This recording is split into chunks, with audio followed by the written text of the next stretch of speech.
anybody said. It's just other commitments that we have around the building. And I think we'll have other members. I've been told by several of our members that they're going to be stopping in once they finish up what they've got going on right now. So I think we'll have some kind of coming and going as we proceed. For purposes of the membership, though, I want to talk just a minute about what 4902 does, because I think that the question that's before the Senate and in the full Senate, as we consider that bill on the Senate floor at some point, the purpose of the bill is to expand an exception to FOIA.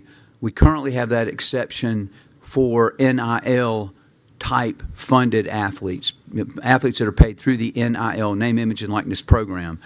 In 2026, a revenue sharing program began with college athletes. That's a separate pot of money. It's a separate, it's a different bucket, and I think that's something that's been conflated a good bit in some conversations. People just don't really understand the nuance or the difference between those two funding sources. But this would expand. This bill would expand. The sole purpose of it is to expand that exception to FOIA to the revenue sharing money, so to this other pot of money. So that's the ultimate question that we're going to be considering in the Senate.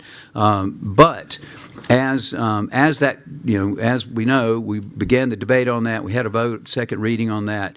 There was a newspaper article that was prepared that sort of went into the funding of student athletes and sports programs, college sports programs in general, of sort of a broader topic. And it's I guess, interesting article. It's certainly an interesting thing to think about and talk about, but it raised questions, that raised questions about, the propriety of how it's being done and so forth. And it kind of blew into this larger conversation about the funding of college sports in general. That's really, it kind of goes beyond what the bill does, but it's still an important conversation to have. So, consultation, I know Senator from Aiken, Senator Young's been working. He was the floor leader on 4902. He's worked diligently on this project, has had lots and lots of conversations and meetings. In consultation with him, we reached the conclusion, and I think the President was involved in some of those conversations, President of the Senate, that we just needed to have sort of a question and answer informational meeting to try to get, hear from the source instead of trying to do this piecemeal or learning it from newspaper articles or whatever source we might have. Really go to the actual source of how this funding takes place, and that led us to invite our three guests this morning. I know that all three of them have prepared statements on different elements of this question. What I'm going to ask the membership to do, or I'm going to ask our guest to present your three statements, in whatever order and fashion y'all choose to do. I think y'all have had some conversations about that. Present that. I want to avoid asking pop-up questions along because we are limited with time, and I want to give our guests the time to say what they need to say, and then at the end of their prepared statements, we'll open the floor for questions, and any member is welcome and encouraged to ask whatever question you might have from any one of our guests. So with that, I think that's kind of the rules of engagement for today. I will turn it over to our guests, and whomever would like to begin, the floor is yours. Thank you. Thank you for having me today. I appreciate the opportunity to discuss with the committee a number of important issues. Excuse me, could you please introduce yourself? Yeah, sorry, I was just about to. I'll skip to that, sorry. My name is Jeremiah Donati. I currently serve as the athletics director at South Carolina, where I've held that position since January of 2025. Prior to that, I was the athletics director at TCU for 7 years and have worked in college athletics and in professional sports in the sports agency business throughout my career. And I only say that just because I believe it gives me some broad-based experience and relative insight as to how fast our world is changing in real time. Thank you for having me and us here today. It's been stated by a number of university presidents and athletic directors and leaders in general throughout the college athletic space that we continue to operate in crisis mode. So we are without a doubt in a time of unprecedented change, and certainly look forward to visiting with you on these issues. As the chairman mentioned, I wanted to spend a moment talking about revenue sharing and NIL. This is perhaps the biggest change as it relates to benefits we are now able to provide student athletes. It is safe to say we have officially entered into the era of student athlete and player compensation. This reality has dramatically shaped the overall environment in college athletics and has forced all of our athletics departments and universities to incur significant costs, as well as adapting our business models to support our athletics programs, our student athletes, and our sports. All of this while vying to remain competitive and continuing to add value to the universities and our respective communities. As you've probably seen and read, these dollar amounts that make up the compensation being paid to student athletes is rising at an astronomical rate very quickly on our campuses across South Carolina and across the country. As the chairman mentioned, when we refer to player compensation, we're really talking about two types of mechanisms. We're talking about institutional revenue sharing, and we're talking about third-party name, image, and likeness opportunities. I'll take a moment just to explain how we got here, because these two terms are often confused, they're often conflated, and I feel like it's worth talking as in relation to or in context of H 4902. I think it's worth explaining. So in July 2021, the NCAA adopted an interim policy giving student athletes the ability to receive compensation for their NIL from third parties, which was outside the university, outside schools. This was an historic moment in college sports, as we know. What once was strictly forbidden, meaning payments from donors and businesses directly to student athletes, was now permitted. Not only permitted, but it soon became necessary to compete and forever change the way we recruit and retain our student athletes and manage our rosters, respectively. Ultimately, within a year or so, we saw the creation of NIL collectives that were more or less sponsored by the universities to organize NIL activities for student athletes and who were directly responsible for paying these athletes as well. At that time, as a reminder, universities could not pay student athletes directly. These budgets grew significantly, and that's been well documented. But this was just the start. Fast forward to spring of 2025. In May of 2025, the NCAA and the Power 5 conferences settled the landmark House versus NCAA lawsuit. This case was a class action lawsuit brought by former student athletes who sued the NCAA and all the Power 5 conferences for essentially missed NIL opportunities prior to the NCAA's adopting of the interim policy back in 2021.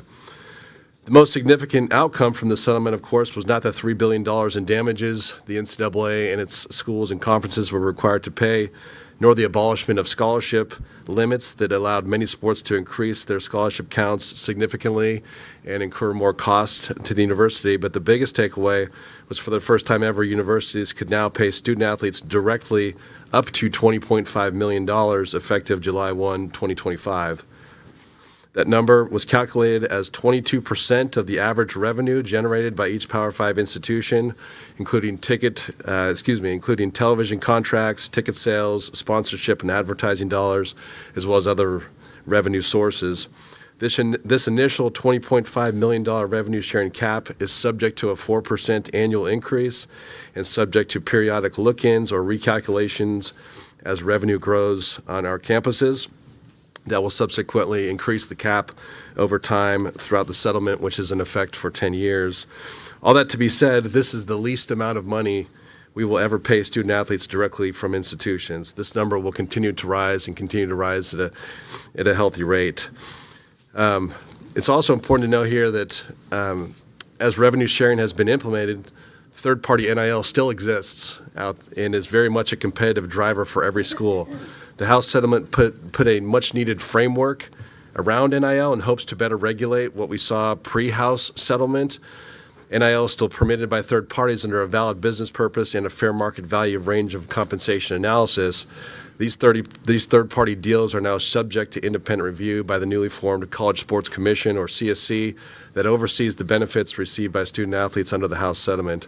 Student athletes must now submit these NIL deals through CSC for any deal over $600 and risk potential eligibility and risk their eligibility if those deals are not approved, and thus their ability to participate and compete. So all that to be said, when we think about student athlete compensation, we're really talking about two distinct types of payments.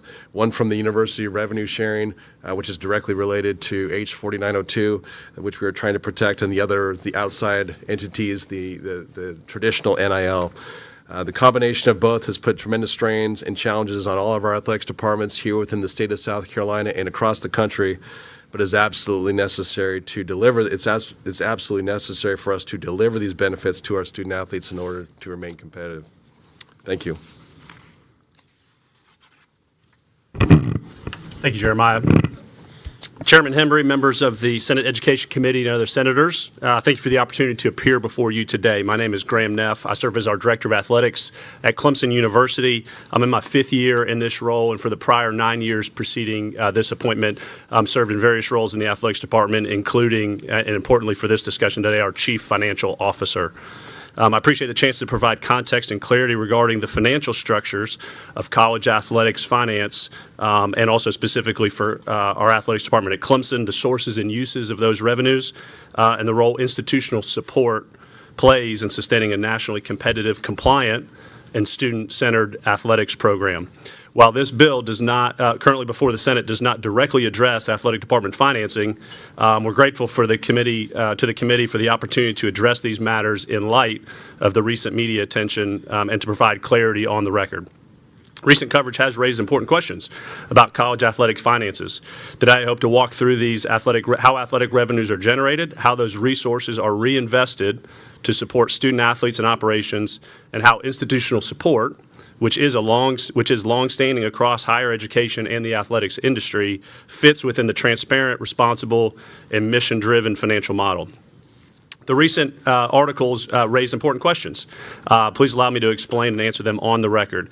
The figures referenced in recent reporting come from Clemson's publicly available, independently audited NCAA financial report. This information we file every year, which is reviewed by Clifton Larson Allen, an accounting firm that Clemson deploys, and is presented to our Board of Trustees and released publicly. I want to state this plainly. No appropriated state funds have been used to make NIL payments or revenue sharing payments to Clemson student athletes. As stated in the article, Clemson Athletics provides more direct funding, $22 million in the fiscal year 25 reported. Clemson provides more direct funding to the university than it receives in support from the university. So before I explain where this support comes from, I want to make sure I explain where the support is. I want to make sure I explain these documents and where they come from, which is the NCAA AUP report. It's a formal annual audited financial disclosure. NCAA agreed upon procedures, AUP, report is a standardized financial filing required by every Division I athletics program in the country. Clemson's is verified by an independent accounting firm, Clifton Larson Allen, as I've stated previously, and presented to our Board of Trustees each year. Every number in that report has been disclosed annually for more than 2 decades. Clemson has not changed what it reports, how it reports, or who reviews it. It is generally reported annually on by the media as well, typically this time of year. This report includes a line item called institutional support. That figure has generated discussion, so I want to make sure the committee knows and understands exactly how that money was spent and where it came from. For Clemson, to define this institutional support, as was reported, is a $20.18 million figure for FY25, which was the fiscal year completed on June 30th of this past year. Institutional support is an accounting category, not a state appropriation. Clemson University's investment in athletics has been purposeful, strategic, and is accounted for and paid for itself many times over. To break down our $20.2 million figure reported, $7.2 million of that figure is actually a non-cash accounting entry, better known as, or in our instance, a tuition waiver, which is allowable by state law that the university grants to athletics. It reflects a discount or foregone revenue associated with allowing out-of-state athletes to come to the university at the in-state tuition rate, which is what is then paid for from athletics to the university. Furthermore, $10.64 million of that total figure reflects operating costs that have been taken on in order to comply with Title IX. A federal law, of course, which is a non-negotiable, includes coaching, scholarships, and travel for new women's varsity programs of lacrosse and gymnastics, as well as the reinstatement of our men's track and field program.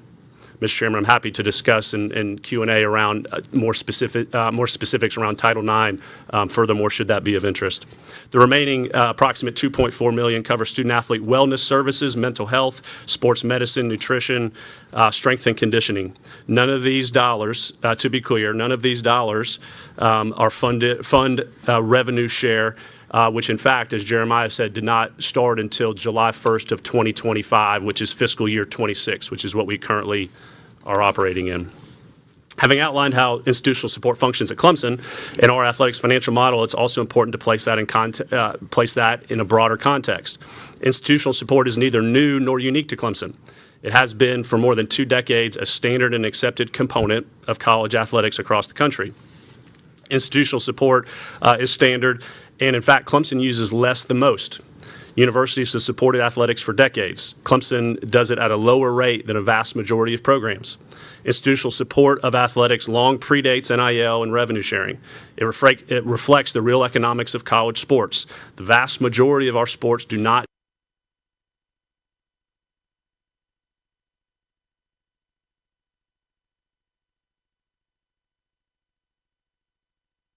incredibly proud of their performance and the engagement that has created at our institution and within our community. Of those 21 sports, effectively only 2 at Clemson, football and men's basketball, create a revenue positive position. The other 19 have net financial expense within their operations. So we sponsor an athletic program largely because of its contributions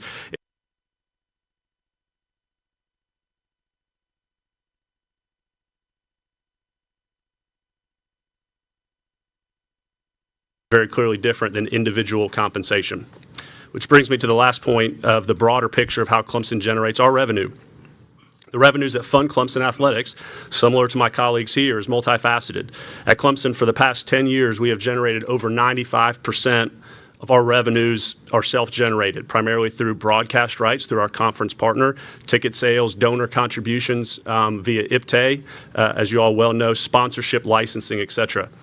These are marketing revenues, again, generated through ESPN, the ACC, and our fan base. They exist because Clemson competes, and we expect to compete at the highest level of college athletics throughout all 21 of our sports. Clemson Athletics also returns a substantial value to the university. As stated, close to $22 million, $21.99 million, in tuition paid to the university from athletics in FY25 alone.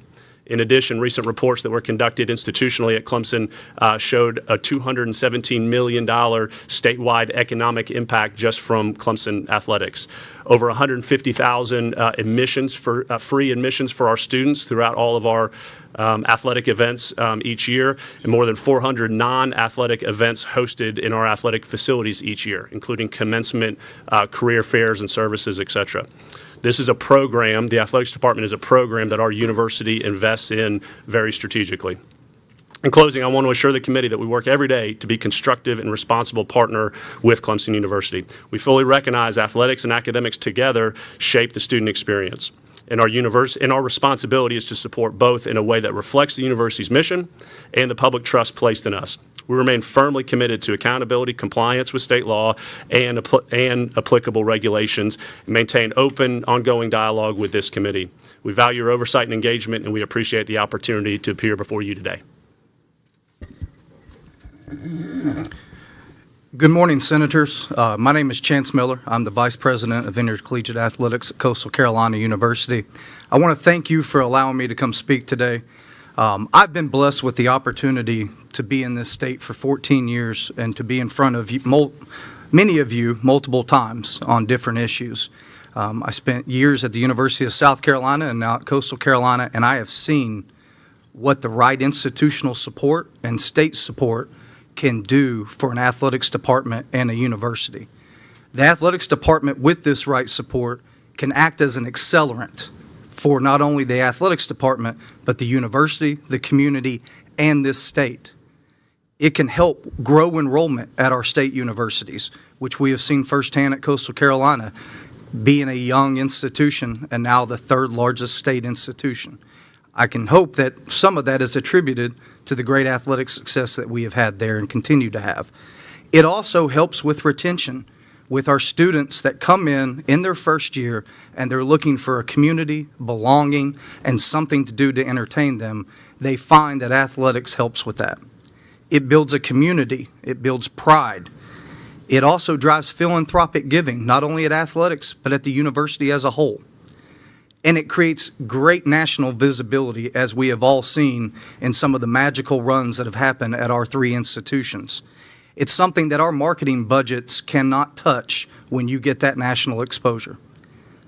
Oftentimes you hear of athletics being the front porch of the university, and that is true, because very rarely does a young person see an institution for the first time through a brochure or a mailing. Rather, they see it when they come onto our campus to attend one of our athletics contests. They watch us go through a postseason run. They see us on national broadcast, and they watch our student athletes on the world stage win gold medals. We at Coastal Carolina University have seen this institutional impact firsthand. We just went through it in June in our magical run to the national championship in Omaha. Without institutional support and the support that we asked for in this bill, we would not have these runs moving forward. We would not be able to keep our young talent on this baseball team in our program.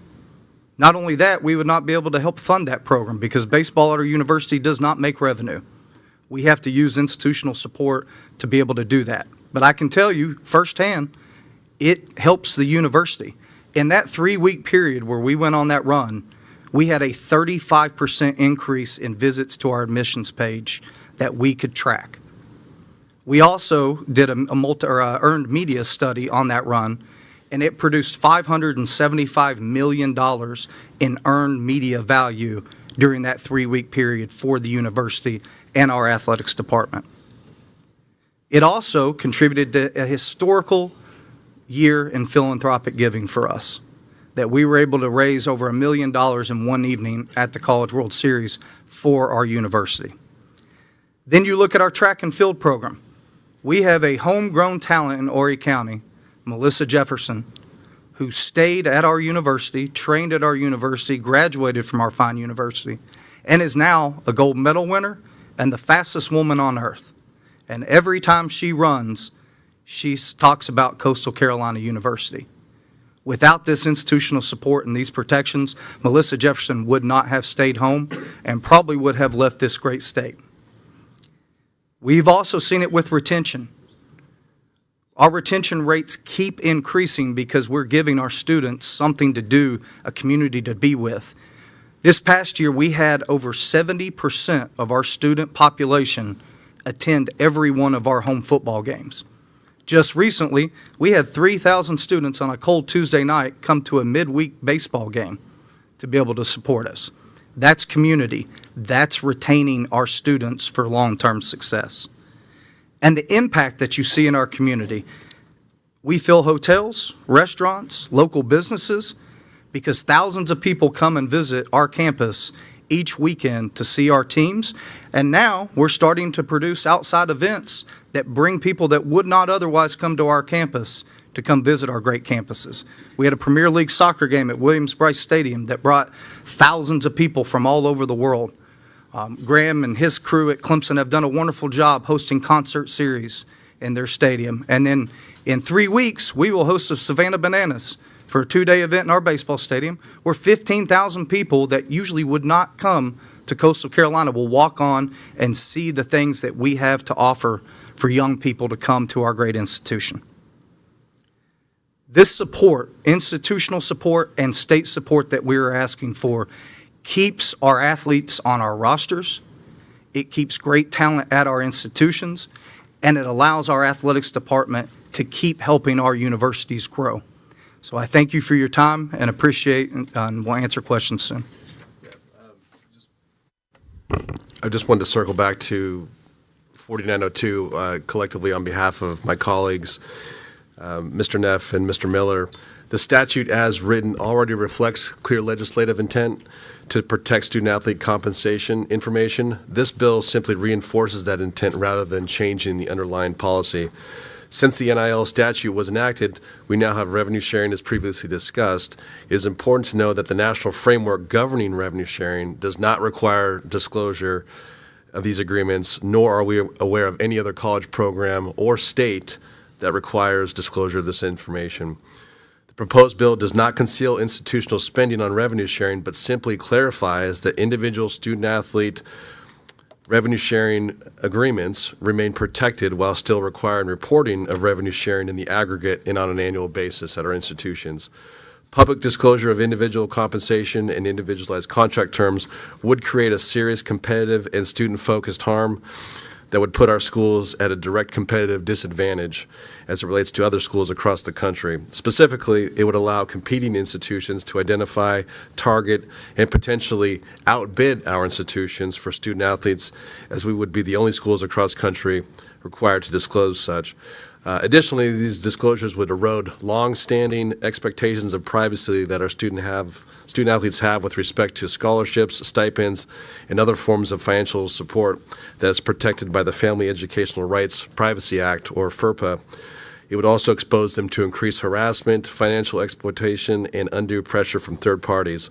Ultimately, it would deter prospective student athletes and current student athletes from competing in Division I athletics across the state of South Carolina, which would have a devastating effect across our state. For all these reasons, my colleagues and I strongly support and advocate for the adoption of H 4902. Thank you.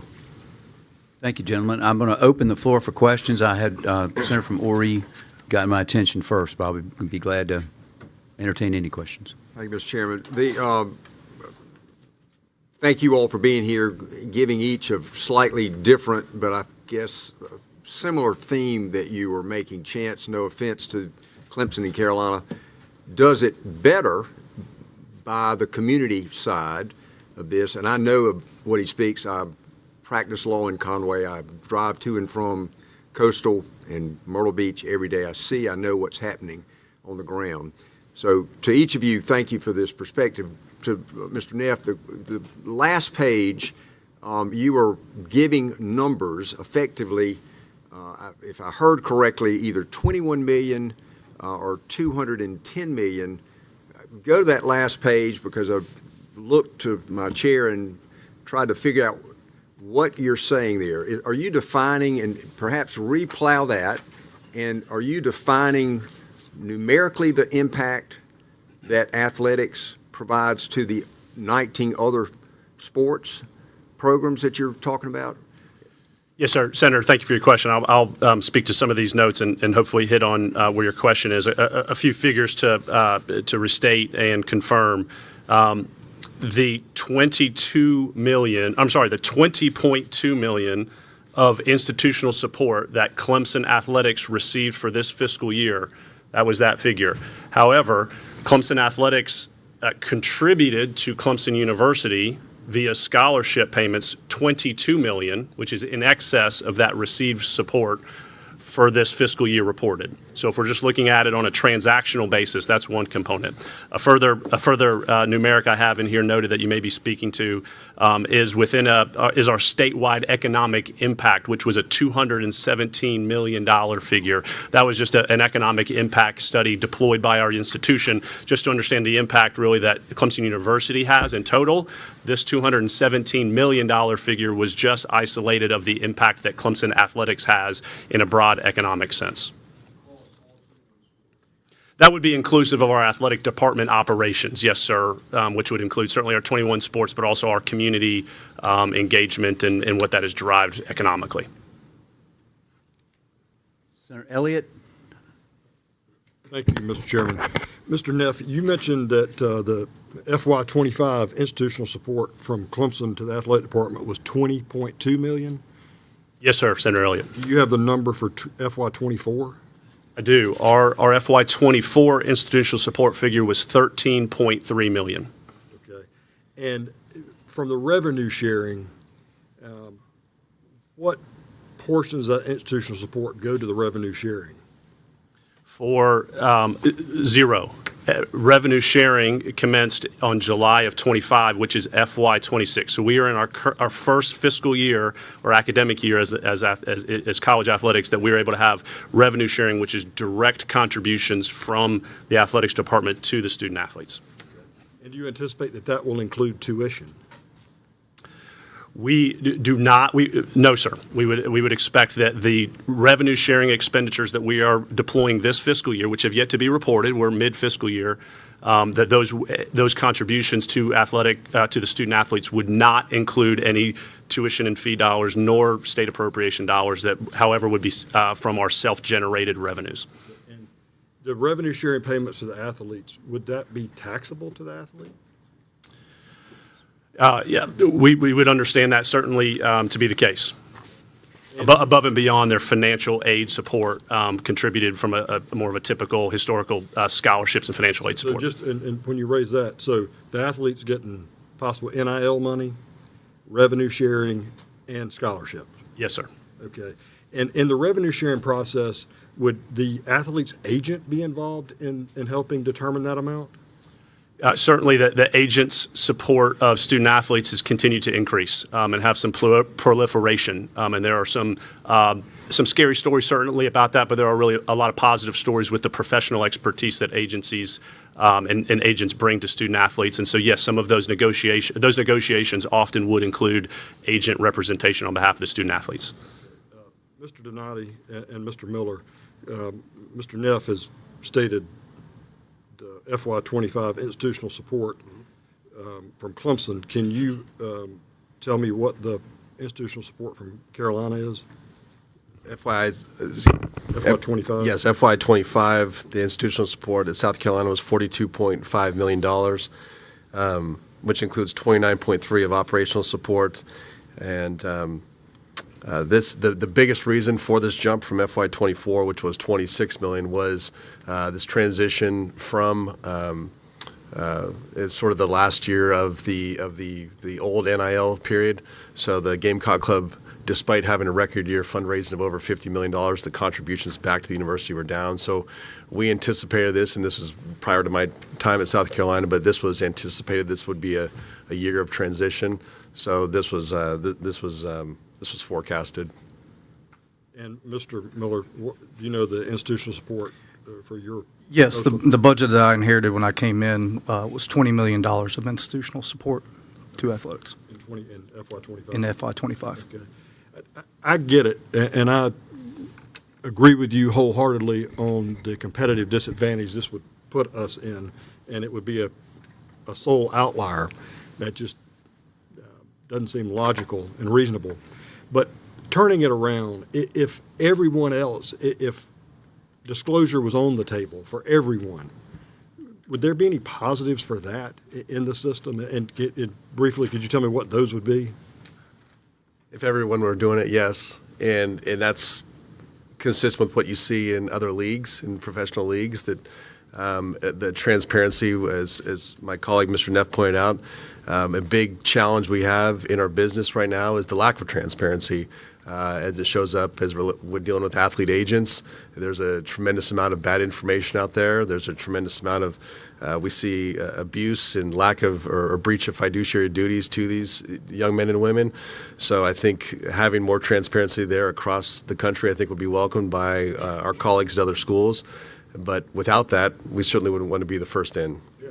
But are you saying that with a lack of transparency is probably leading to inflation of they're playing Carolina off Clemson, off Coastal? Yeah, it's 100% accurate. I mean, we deal with that, especially at the Group of 5 level where we're at right now. If you look last year in football in the Sun Belt, not a single first, second, or third team all-conference player remained on his team the next year.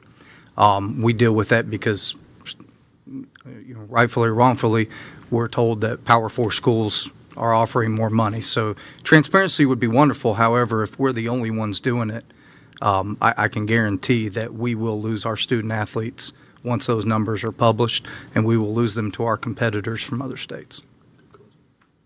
Thank you, Mr. Chairman. Senator from Richland. Thank you, Mr. Chairman. To Mr. Donati and to Mr. Miller, Clemson told us that of their 21 sports, only 2 are net positive.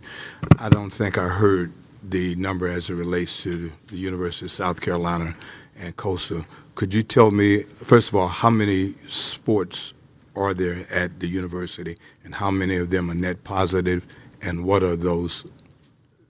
Very similar to what Mr. Neff said, 22 sports at South Carolina, 2 being in the net positive. They are the 2. Football and men's basketball. So even women's basketball is not net positive at the University of South Carolina? Correct. Coastal Carolina, we have 19 sports, and we have 1 net positive, and that is football. And that is due to a lot of the broadcast rights that we get from our TV deal through the conference. And Mr. Chairman, while I have the floor, I'll say this because I do have a budget subcommittee. First of all, thank you. Thank you, Mr. Chairman. Thank others. One of the points that I would make on why I would support the legislation, I think it was a point that was made really well by our colleague, Representative Bamberg. And he and I had a conversation, and it made sense for my colleagues to understand that to disclose these figures to some players would be very, very challenging based on their backgrounds and where they are. Just imagine if you are a parent of an 18-year-old and a 19-year-old, and you live in a small community in South Carolina, and it has been disclosed that your son or daughter is now making $600,000 or $900,000 or more, or even a little less, how that changes that family's life and what that does for that particular student, who in all likelihood would love to go back home and blend in with his community. So it is different. It is different from professional athletes. And it is something that as a student, listen, I have a niece who played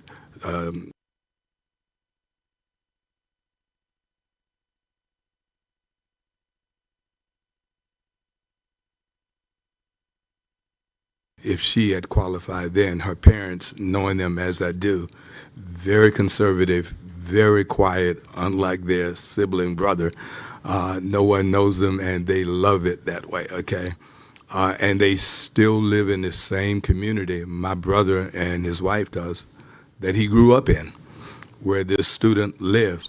I can't imagine if she would have qualified as a tremendous athlete to have wanted to go back there, disclosing what she made through NIL. So I think just Representative Bamberg was right, and it causes to our attention to really consider, and I often say up here, and some of my colleagues have heard me say this, it is really good to consider legislation, but it's better to put faces on legislation, to know who are the people that we are talking about and how it impacts their lives. So thank you all for being here.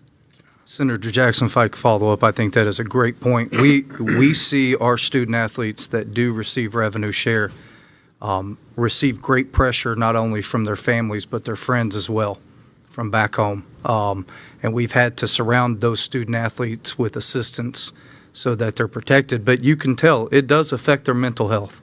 And that is just from the families and friends that are close enough to know that they're receiving that. If that was opened up to the whole community of where they're from, those pressures would be very intense for our student athletes. Thank you, Senator from Richmond. That's an important perspective. Senator from Edgefield. Thank you, Mr. Chairman. Gentlemen, thank you for being here. Mr. Donati, you told us that the direct institutional support for fiscal year 25 was $42 million, a little over $42 million, right?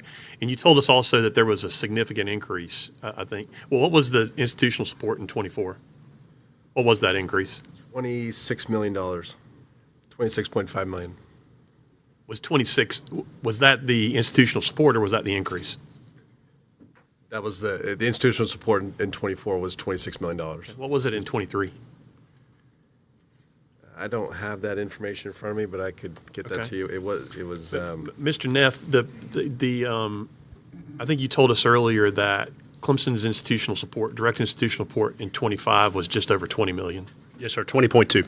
Right. And I think in response to Senator Elliott's question, did you say that in 24 it was just over 13? 13.3, yes, sir. You know what it was the year before that? It was approximately $7 million. Okay. The Post and Courier reported that that had been Clemson's direct institutional support for a number of years. Do you agree with that? Yes, sir. What caused the effectively doubling from $6.5, $7 million to $13 million? Primarily a strategic investment and allocation from our university as it relates to broad-based sports sponsorship. Again, this is concurrent with the announcement and the start of our two new women's sports, women's gymnastics and women's lacrosse. And so the Title IX balance and requirement that we have and our changing gender balance of our university's student body necessitated us in athletics to either subtract men's sports or add women's sports. The decision was made to add women's sports, and the operational expense to do so is what primarily drove that increase in institutional support. So that the addition of those two women's sports effectively required a doubling of institutional support of the athletic department in 2023. Well, for 2023 and previously, by and large, that figure that has been reported, again, approximately $7 million, was just found in the way of non-cash. It's a non-cash transaction, this out-of-state waiver component. So really, effectively in FY24, and then as stated in FY25, is when that institutional support became an actual cash transaction, which is what mirrors and matches to the start of these two new women's sports. And what you're telling me is that was because of the two women's sports that were added. That's 23. The decision by our university to sponsor a broad-based athletics program, and then yes, the start of these two new women's programs. That institutional support for that decision became the institutional support financial line that we're referencing. Okay. And what led to the increase from 23 to 24? Just from 24 to 25. Yeah, yes, sir. The continued operational lift of those sports being fully operational at those times, and then as stated in the article and in my remarks, further operational support for other broad-based student athlete services, mental health, strength and conditioning, nutrition, et cetera. So to be clear, that support, as stated in FY25, and perhaps in the future, could or would extend beyond just the women's sports operational expense. But a baseline of that initial expense was based on the new sports started. And while I recognize it hasn't been reported yet for 26, what's the direct institutional support for 26? Yes, sir. We are working through certainly our fiscal year and would anticipate that to continue. I don't have a projected figure, should that be north or south of the FY25 figure. I would say, however, and as project whether it's going to be north or south of $20 million? Quite frankly, Senator Mass, I could probably anticipate it that it'd be increased. Primarily, I would be surprised if it's not already over $20 million. Halfway through the year. We are proud of how we have raised our self-generated commercial revenues in athletics, and a lot of that, quite frankly, stemmed from our increased distribution from the ACC within our recent negotiations and settlement with the ACC to have an increased distribution based on brand value and viewership. So we have worked this fiscal year while we are in the first year of revenue sharing, direct revenue sharing, as Director Donati stated, to significantly increase our self-generated revenues in order to meet that new expense shown. When the Board of Trustees passed its budget for this fiscal year, how much did they allocate for direct institutional support to the athletic department? Approximately $10 million, but we are still certainly working through that fiscal year, this fiscal year on the university side, and then the athletic expenditures. Do you recall what the Board of Trustees budgeted amount for last fiscal year was? I don't recall offhand, Senator Massey. I'm happy to find that. Is it fair to assume that the amount that the university actually contributes is above and beyond what the amount was projected in the budget that's passed by the Board of Trustees at the beginning of the year? That's perhaps fair, but again, allow me to find the specifics, and happy to provide that back to you or the committee. Okay. The NCAA, Mr. Donati, the form that was for 2025, there's a breakdown in that disclosure about how much goes to each individual sport. And Mr. Miller, you're kind of getting a pass because I don't have Coastal's information in front of me. I know you're disappointed by that. But Mr. Donati, the information that's disclosed to the NCAA includes a breakdown of the direct institutional support by sport. And there's one category that says revenue not related to specific teams, and it's a little over $37 million out of the total $42 million amount. What does that $37 million go to? Operational support for the entire enterprise. The entire athletic Yeah, department the entire enterprise? athletics department, correct, sir. Okay. Yeah, which makes up operations, facilities, salaries, staff growth, that type of thing. Okay. Mr. Neff, I noted in Clemson's disclosure that amount to revenue not related to specific teams was identified at $13 million even, actually. $13 million even out of the $20 million of direct institutional support. What does Clemson use that $13 million for? Yes, sir. Senator Massey, and just looking at our report in front of me, I believe the sum that is allocated in the first four columns, if you're referencing it, which is football, men's basketball, women's basketball, and other sports, my back of the napkin, that appears to be this approximate $7 million. I believe that should tie to the non-cash portion of the institutional support, as I stated, in the form of out-of-state waivers, which is how we allocate that per these sports. The academic scholarships. Yes, sir. That's correct. So therefore, your question, the $13 million, that is what, as shown as non-program specific, but that is where we would account for it as a revenue in for athletics, but that is where we would primarily have that expended towards the two new women's sports, which are not allocated or identified separately here, but women's lacrosse, women's gymnastics, and then the other broad-based support from a student-athlete experience standpoint, as stated. The disclosure that I'm looking at does have an itemization for gymnastics and lacrosse. Okay, I might be referencing a different report, but that to be said, the 13 million approximate figure again encompasses the support for women's gymnastics, women's lacrosse, and again the broad-based student-athlete experience elements as stated previously. Mr. Neff, the $20 million that Clemson reported in fiscal year 25, does that money, that $20 million, does that include state appropriated funds? No, sir, it does not. Where does the university get that money? My understanding is it is allocated from tuition and fees generated revenue, which is a large revenue bucket on the university side, and is then cash contributed over here to athletics. Allow me to remind you that, again, athletics, in fact, contributes $22 million of athletics money back into that same account of tuition and fees for our scholarship expenditures for all 21 sports. Yep, I appreciate that. All right, so the $20 million that the university transfers into the athletic department, none of that is coming from state appropriated dollars. Correct, yes, sir. Part of that money is coming, however, from tuition that students pay to attend the university. Correct, yes, sir. Again, a strategic investment by our university. All right, and how about, well, and look, and I don't think anybody disagrees with the importance of athletics. I mean, there may be some people, I don't. And the value of supporting athletics in general. I mean, the other sports, those sports that are non-revenue generating sports or not profit-making sports, I mean, those are important activities, and so I don't have a problem with the university supporting those. I mean, that really isn't the point of where we're headed today, but I don't have any question about that. I'm just trying to get a better understanding of what the university support is. There have been media reports that Clemson instituted the student athletic fee as well. Is that money does that money go directly to the athletic department, or does that flow through the university? Well, it would be captured via the tuition and fees process, but then it would all but go directly to the athletics department. All that money goes to the athletic department? Yes, sir. Yeah.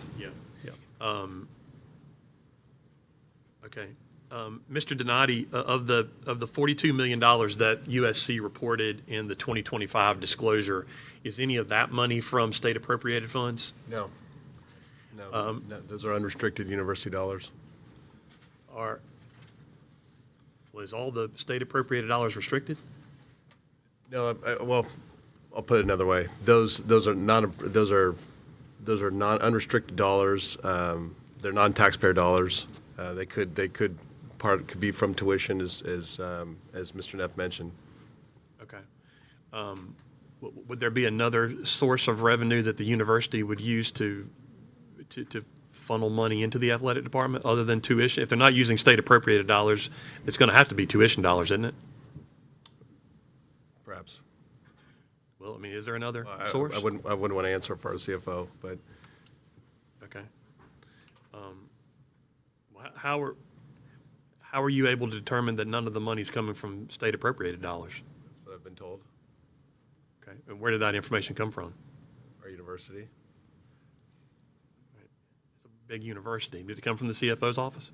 Yes. Okay. The CFO gave you information that the money, the $42 million is not coming from state appropriated dollars, but it is coming from tuition fees related dollars. Correct. Is that right? Correct. Okay. What do you anticipate the university's direct institutional support will be for 26? It'll be less than this year as reported. We, as mentioned, we anticipated a rise this year, but we believe that it'll be less next year. So, and it's difficult to forecast, but we feel very strongly about that. It'll be less next year in FY26 than past year in FY25. Okay. Mr. Miller, you told us that the direct institutional support for year 25 at Coastal is just over 20 million, I think. Yes. Is that what you said? Yes, Senator. What was it in 24? It was the same. We actually did not change our institutional support number. We just, we had donations that we were able to use for revenue share and a new multimedia rights deal that is coming through that helped us with that. And we redid how we do a lot of our expenditures and how we travel. Used to football with charter flights. How about year We don't do that 23? anymore. 23, I do not have that, but I can get that for you. So I guess one of my questions here then, and I appreciate you giving me the background. One of my questions then is, and I appreciate you telling us that none of this money is going to be used for revenue sharing. And I appreciate the intent to comply. I mean, the law requires that, so I appreciate that compliance. I guess one of my questions is, how do you segregate the money? How do you, I appreciate the definitive statement, but how do you know? How do you segregate?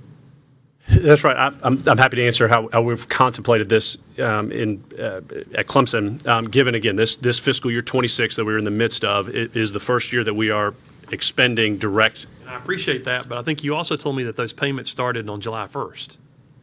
They have, yes, So sir. you're already making revenue sharing payments to athletes. That's correct, yes, sir. So how are you right now segregating direct institutional support from the amounts that are being paid to the athletes now? Understood. Yes, sir. Well said. At this point, we certainly do have separate and distinct expenditure accounts where our revenue share payments are processing. And to your point, we have commenced those expenses, or those are identified separately. Also, while we have not received any transaction of institutional support yet for this from campus for this fiscal year. So while we do anticipate that as we close this fiscal year over the coming 4 months, we are setting up accounts of that inbound support dollars in order to have that distinguished of where it is going and where it is not going, which is one of the points of your statements. Is it abnormal not to have received direct institutional support as of the end of February? No, sir. We're able to, at least at Clemson, manage from a cash flow basis in totality of a university. So it is typical that any institutional support cash, while it is new here for Clemson over the past few years, as you've noted, that those reconciliations would not happen until towards the end of the fiscal year. Mr. Donati, can you give me answers on that? Yeah, sure. So- How does Carolina segregate the money? So as it relates to revenue sharing payments, that money is paid directly from our conference distribution from the SEC, which is primarily media rights, much is that? which more than covers that. The media rights alone are $44 million. The conference distribution is near $60 million. So it covers the $20.5 million pretty easily. So that's how we had managed on the front end how we were going to deal with those revenue sharing payments when it came effective last July. Is that money that money received from the conference from the media rights, is that into a different account? Yes. Okay. And so the account from which revenue sharing payments are made, what I understand you saying is that there is no state appropriated dollars going into that account. Correct. There's no tuition dollars going into that account. Correct. Are there student activity fees dollars going into that account? No, sir. Okay. Mr. Miller, at Coastal, how does the university or how does the athletic department segregate the funds? Yeah, we actually had to budget that out.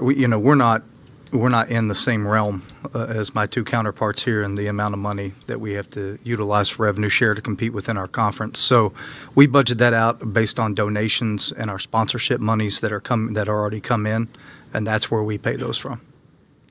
Well, from my experience, Coastal's been very competitive outside of just the conference that you're in too. So there's been a lot of good work there, and I appreciate that. So, okay, well, the 20.5 million from the House settlement applies to Coastal as well, right? It does apply to us, but we're nowhere close to that number. Okay.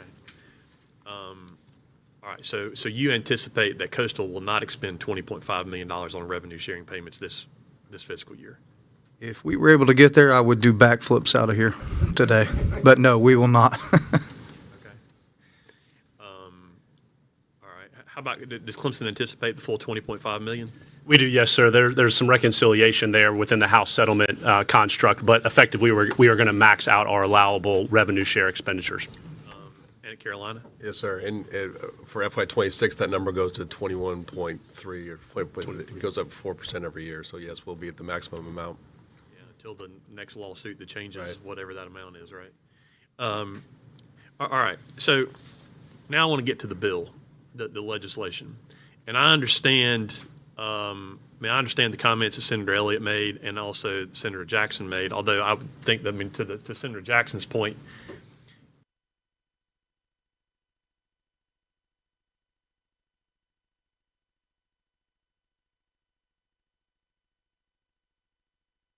as someone who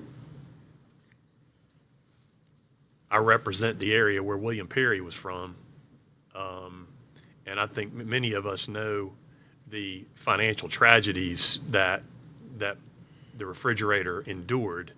So, I mean, I think those issues happen whether you're in college or not. I would actually think that in college, the college environment, you ought to be able to help provide support to those folks that may not always come at the professional level, because people are definitely out for their money at that point, whereas at the university level, there should be some independent neutrals who could help provide some support, as you do with mental health or academic tutoring and different things like that. There's going to be people there looking out for them. But in any event, I don't like it, but I understand the argument about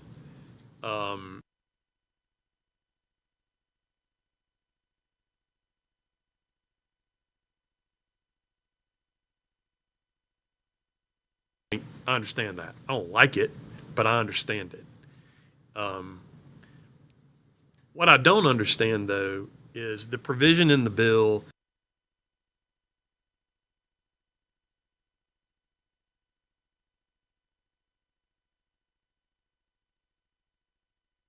is allocated as part of an intercollegiate athletics revenue sharing program to any specific intercollegiate sport or athletics program. Why is it necessary?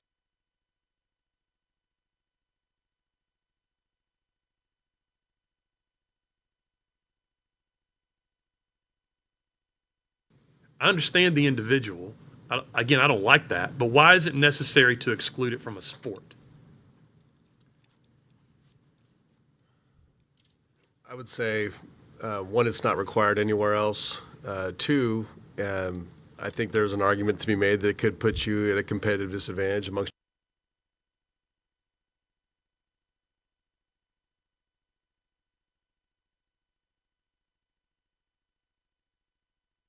most schools. Keep that information very close to the vest. There have been few, if any, disclosures of that, and so while it's not required, it's imperative to keep that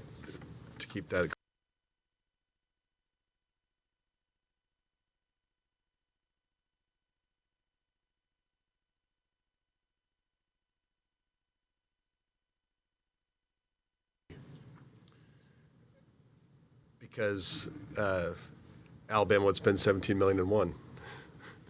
And so it just becomes, you put yourself at a competitive disadvantage if, in the recruiting environment, if you're perceived to have a lower budget than another program or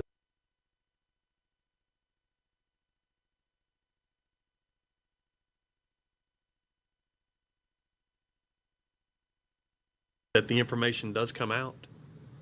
And when you say that you don't want to put yourself at a recruiting disadvantage compared to what other programs are doing, does that mean that the other programs that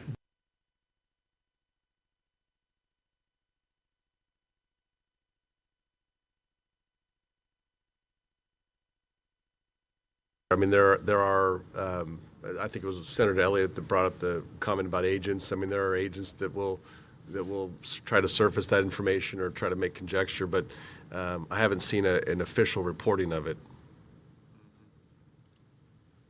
Mr. Neff, you want to respond to that? Yes, sir, Senator Massey. To your point, and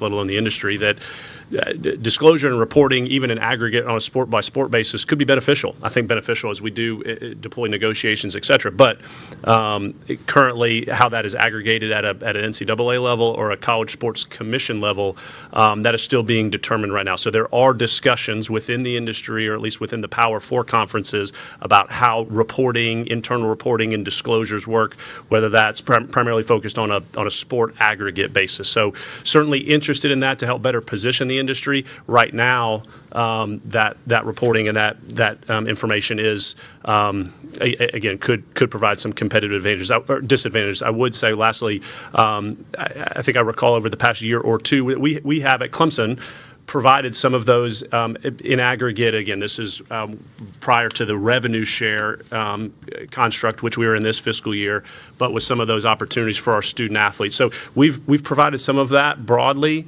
and strategically, so to speak, but the industry at this point is yet to get into some specific disclosure requirements of that. Mr. Miller, you have thoughts on that? Yeah, from our level at the Group of Five, you only have 1 to 2 sports that we all in the conference in the Sun Belt are actually doing revenue share through. And if they know the number, if everyone knows your number in one sport, they would take their money in another sport, put it in there, and try to get a competitive advantage on you.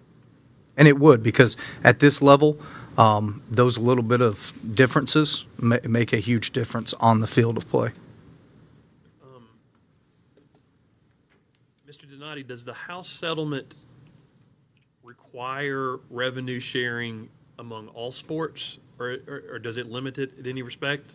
No, it doesn't. It's permissive, right? Okay. So there are no requirements about that today. So then, does the athletic department participate in revenue sharing for all its sports? No. Okay. How about at Clemson? No, sir, we do not.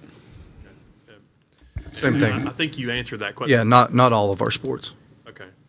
I mean, Can I just add something really quick, though, because Yeah, I think please it's do. an important note. So what I didn't mention is in the revenue sharing of the 20.5, there's also the ability to add scholarships.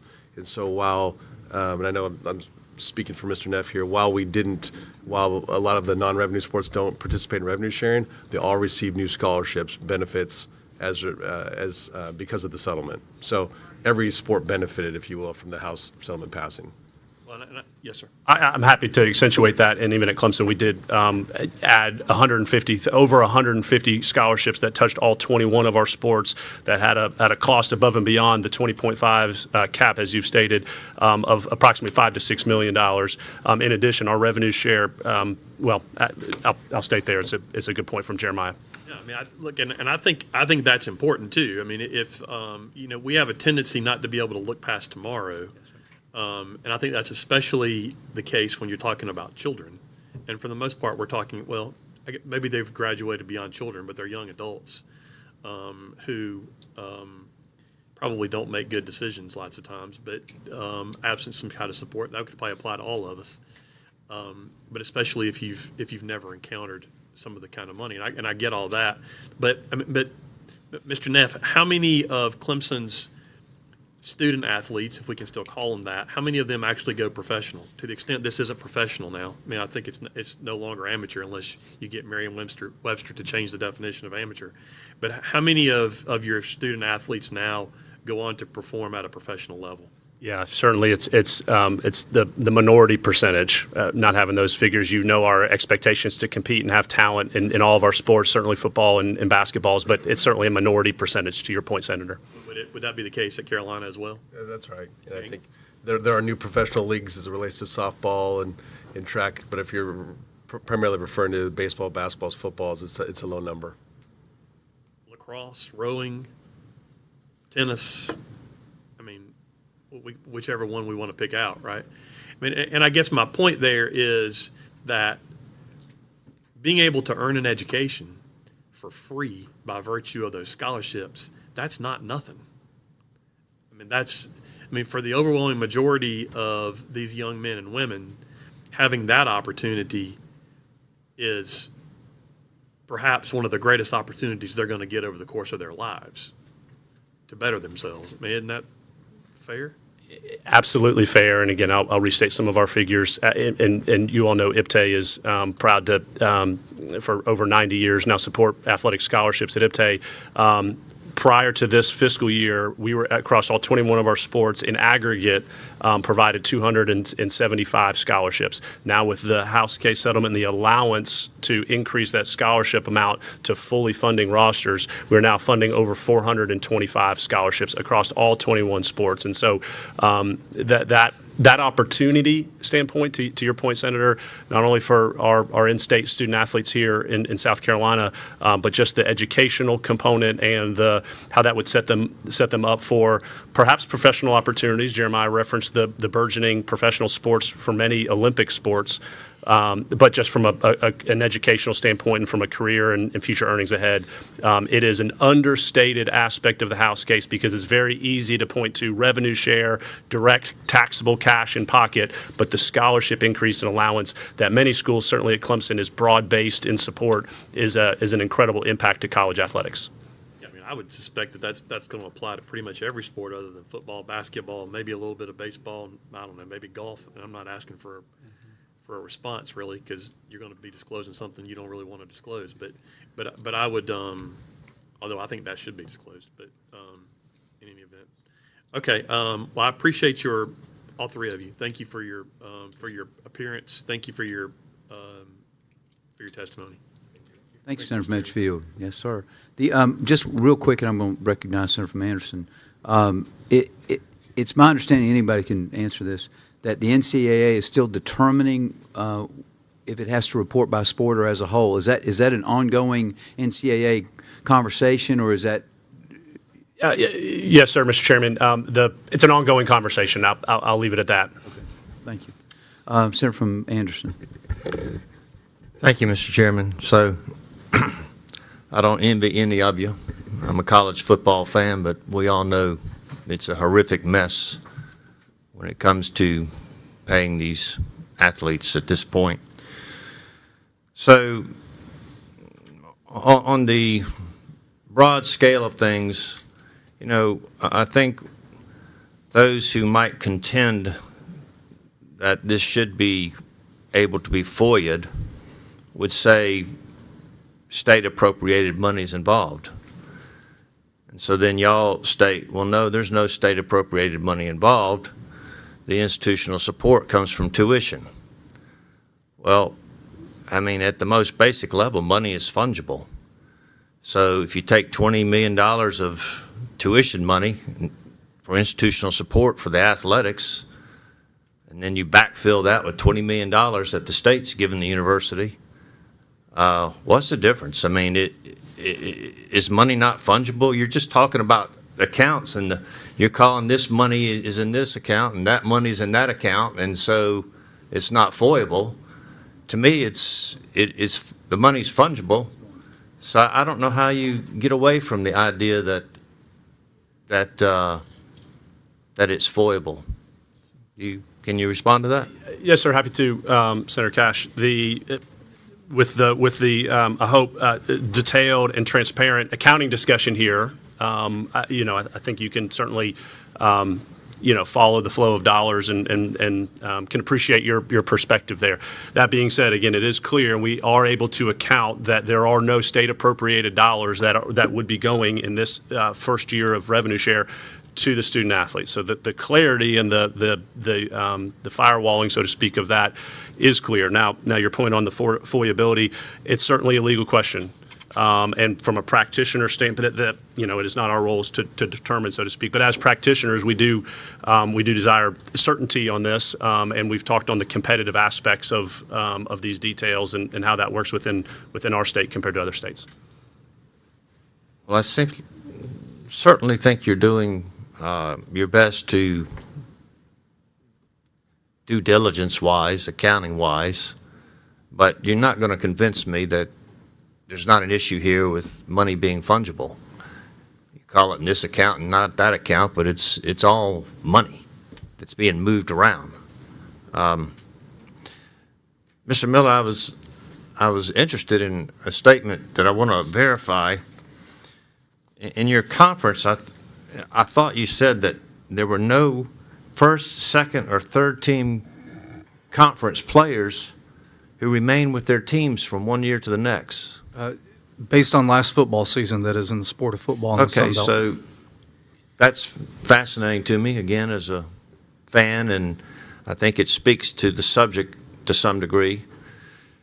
I understand the contention that you're trying to protect athletes from scrutiny. You're making this much money, your performance stinks, and, mental health and all those issues, although I certainly agree with the senator from Edgefield, they're going to experience all that. The better ones who are getting the money in college are getting ready to experience that in the pros anyway. Maybe they have a better chance to get adapted to that where they're surrounded by resources that can help them when that's where they're heading anyway, with those kinds of pressures of you got to perform because you're being paid. So I think there is some counterpoint to this argument that these are just kids that have to be protected. They're professionals. They're making $1 million in some cases, okay? But I guess the other argument that I've heard is, well, if people know how much we're paying this player or that player, they'll come poach him. Apparently, they're going to come poach him anyway. Apparently, all they've got to do is call up that student's agent and ask him how much is he getting, and then go from there. I mean, I don't understand a contention that this would hurt our competitive ability. And I'm not picking on the state schools here. I mean, we can talk about any team.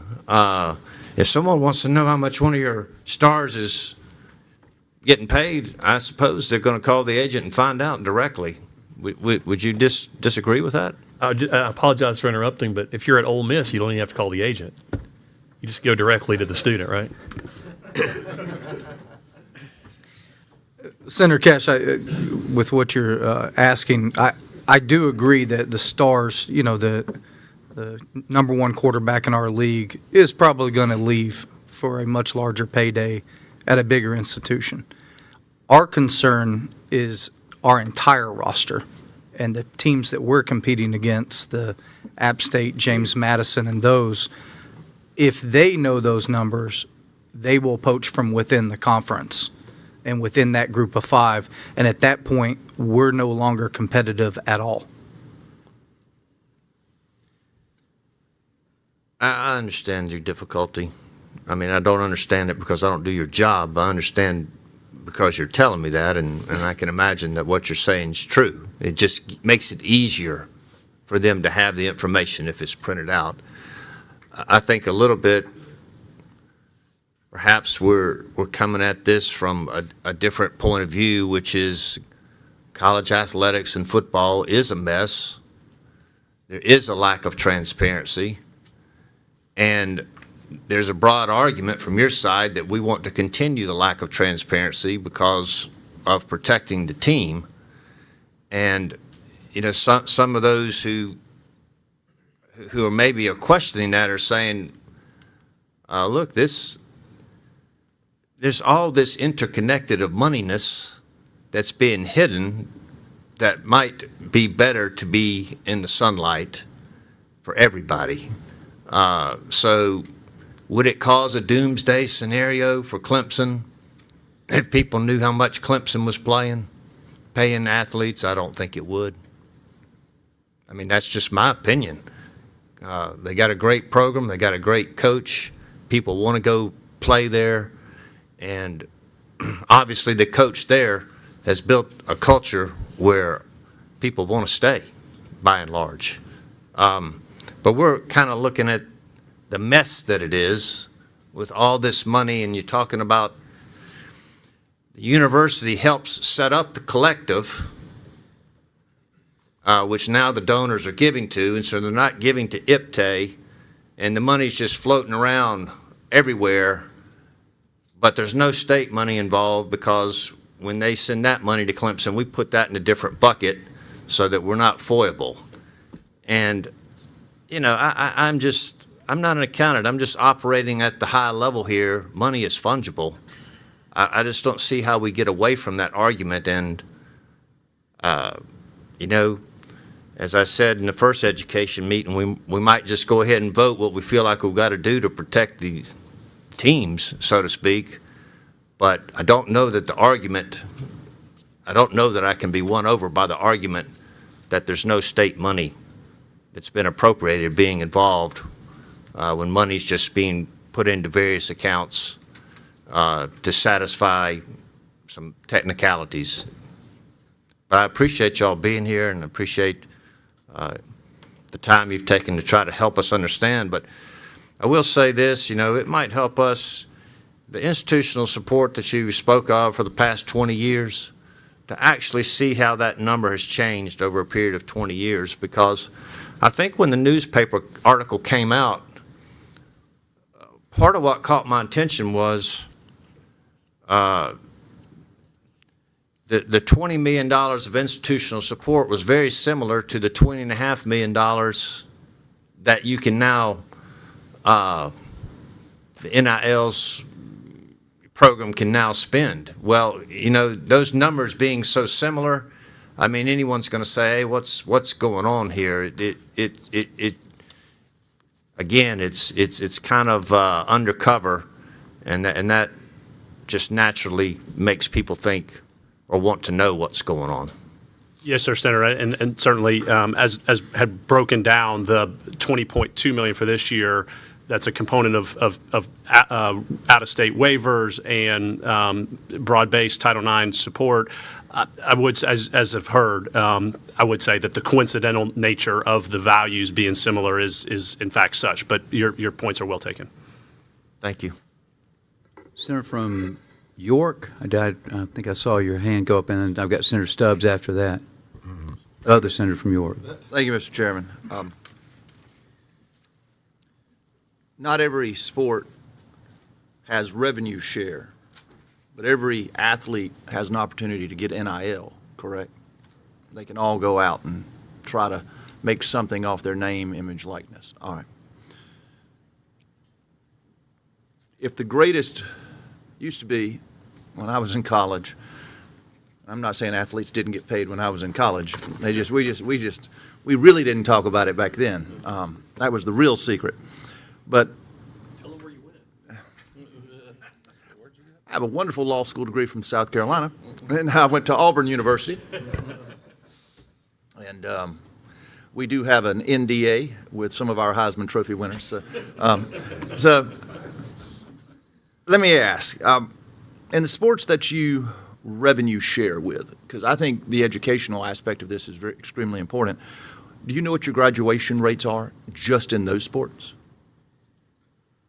I'll start. Yes, sir. Thank you, Senator Johnson. Two things. Well, to answer your direct question, in aggregate at Clemson, our GSR graduation success rate for this past year was over 96%. It was the second highest of any public Power 4 program as a department. It's a 6-year cohort that's calculated on. Our academic support at Clemson is supported by IPTAY and our donors. We are incredibly proud of the academic success that our student athletes have in the classroom. While I don't have it in front of me, the breakdown by sport, I can attest that all of our sports, including those that we revenue share with and those that we don't, have academic profiles at the highest levels. I'm happy to give you those specific details. Furthermore, that to be said, while we all discussed earlier the current plans of sports that we would look to revenue share with or those that we don't at Clemson, we do have some carve out or some flexibility in our revenue distribution plan for when we do have,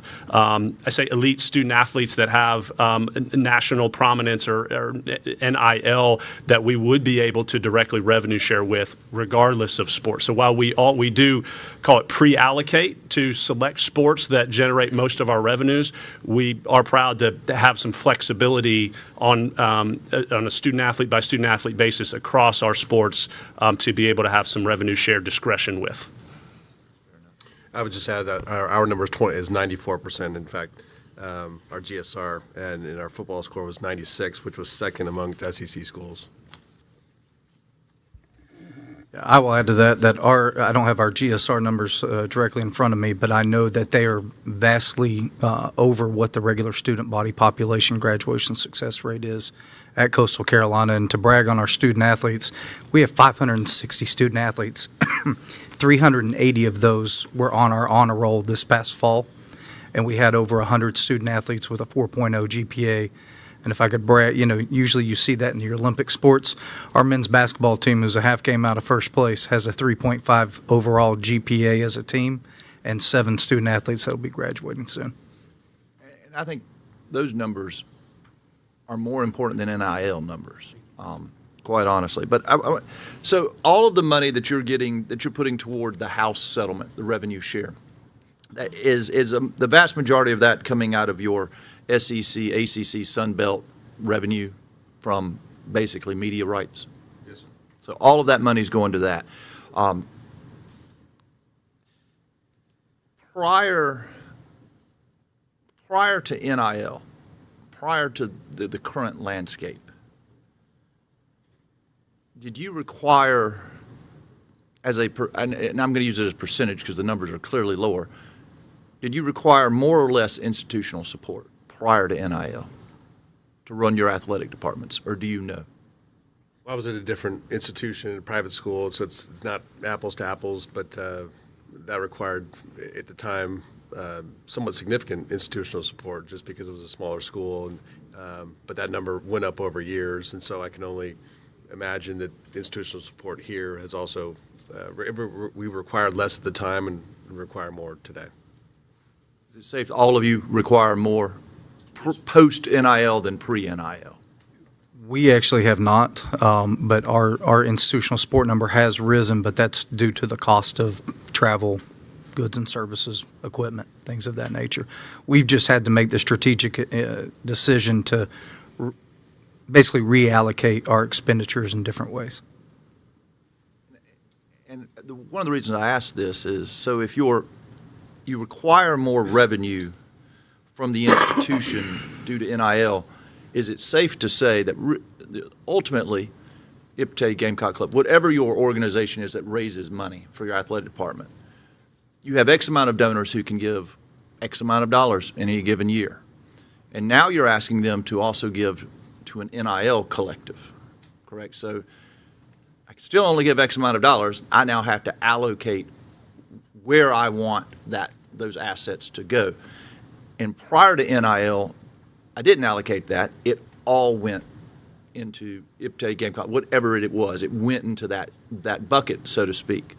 The fact that your athletic support bucket is now smaller from a donation standpoint because that money is going to NIL, that is costing you as an athletic, that is a direct hit to your athletic department and the money that you have to operate on, correct? That's right, and I'll emphasize, and we touched on this a bit earlier with Senator Massey's discussion, why you are seeing within our 3 schools, but certainly within the industry, of just the growing revenue demands and new ways to generate revenue, field logos, jersey patches. Again, for us, our new settlement with the ACC and how money is distributed interconference. So all of that, the quote unquote, the commercialization of college athletics on the revenue side is certainly a direct reflection to the rising expense of college athletics on many fronts, certainly inclusive of payments to student athletes. Well, you're having to raise revenue because your revenue from your donor base has gone down, and and instead they're giving to the NIL collective in order to pay the student athletes. So it kind of goes back what kind of Senator from Anderson was talking about or alluding to, is that it is a reshuffling of money in a way. You are losing X amount of revenue that is going out here to NIL. You have less money here, so you have to move. You have to have the institution give you more in order to operate, because you got to stay open. Doors got to stay open in the athletic department, but you are requiring, and that is a direct result of NIL. Would we agree on that? I think it's one of the biggest factors for sure. I think it's more expensive to do our business. There's, coaching salaries. There's facility maintenance. There's a lot of costs that are our food costs and what it costs to operate our football games and ticketed sports has gone up significantly as well. So, but I agree with you that it's the NIL/revenue sharing expenses are probably the biggest driver. So, I'm going to ask one last question, I'm very interested, Mr. Miller's response, because you're living a totally different experience than Clemson or USC. Once upon a time, if you wanted to build an expansion onto your stadium, or you wanted to build a basketball facility, or upgrade your weight room, or whatever it was you were going to do, you asked your big donors to kick in some money, and they went out and raised you $100 million, $250,000, whatever the number was. Now that same big donor is being asked to put a whole lot of money in NIL and a whole lot of money into your other support programs. How are you, as universities and athletic departments, prepared for the facility expansions which will have to happen? And is that going to be eventually paid for by the state, or is that going to be, or where are you getting this revenue from? Because I can't figure that part out for you. Well, I can answer that from our perspective. I mean, you look at when I got to Coastal Carolina, we had a 10-year facility plan that included athletics. We've had to reevaluate that because no longer do you need certain facilities to impress for recruiting, when recruiting is really coming down to revenue share for certain sports. So there's not a need to build certain facilities like that. There's a need to upkeep facilities and to still give your athletes the things they need from an athletic training perspective, mental health, or academics. But moving forward, that the way you look at it and the way you're investing your money does have to change, and we've had to pivot. But for the facilities that we're looking at bringing online now, they're multi-use facilities. They're facilities that serve as a premium space on game day that we can get donations associated with that. But then on the non-game days, the other 350 days a year, our institution can use them. We can rent them out to companies in Horry County to come host events there, and we can be able to generate revenues that way. So in my area, we're looking at any facility upgrades have to be multi-use and generate revenue, or we will not build them moving forward. I would just comment on that. I think that what you just expressed is being felt across the country, is that a lot of stadium projects or facilities projects are going to be put on the back burner. We were fortunate here at South Carolina that our stadium project, we had such a need, especially from a premium seating, that our fans were waiting and ready for that. But I think looking forward for other facilities projects, I think you're going to see a lot of public-private partnerships potentially. I'm not advocating for private equity, but I think some schools are looking in that direction because they're going to have to find other ways to fund those projects. So we're going to take one at a time, but it's not lost on me. There will be other projects we need to look at relatively soon. I'll maybe, to close, at Clemson University, we're incredibly appreciative of this body and the state support for capital requests and needs from an institutional standpoint. I would not anticipate, Senator, that any of the exclusive athletic facilities would come before this body in the future. Thank you. Senator from Chester. Thank you, Mr. Chairman. Gentlemen, thank y'all for being here. It's been fascinating, quite frankly, and y'all will forget more about the business side of college athletics than I'll probably ever know. So having y'all here really does matter. And so a couple, just going back to the actual statute that's before us, or the bill that's before us, can someone just define for me revenue sharing program? I didn't see that specified necessarily in the language. Let me tell you this. From my understanding, is it just the revenue that's coming from either the conferences or is that it? I think revenue sharing program would be defined by permissive dollars that institutions can spend directly to student athletes as per the House case settlement. Okay. And so, because I imagine y'all are going to get hit with some FOIAs regardless, right? So I think that this language, we might need to clean that definition up so that there's not future court arguments regarding what is and what is not considered part of the revenue sharing program. Let me overarching theme say this, right? I mean, it's the rule generally is that public information is public knowledge and it's available for public use under the Freedom of Information Act.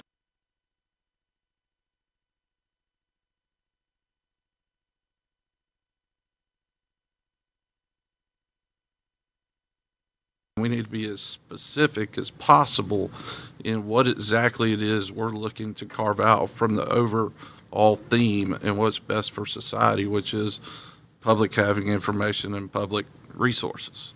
But that's one thing I think we might need to consider as a body here. But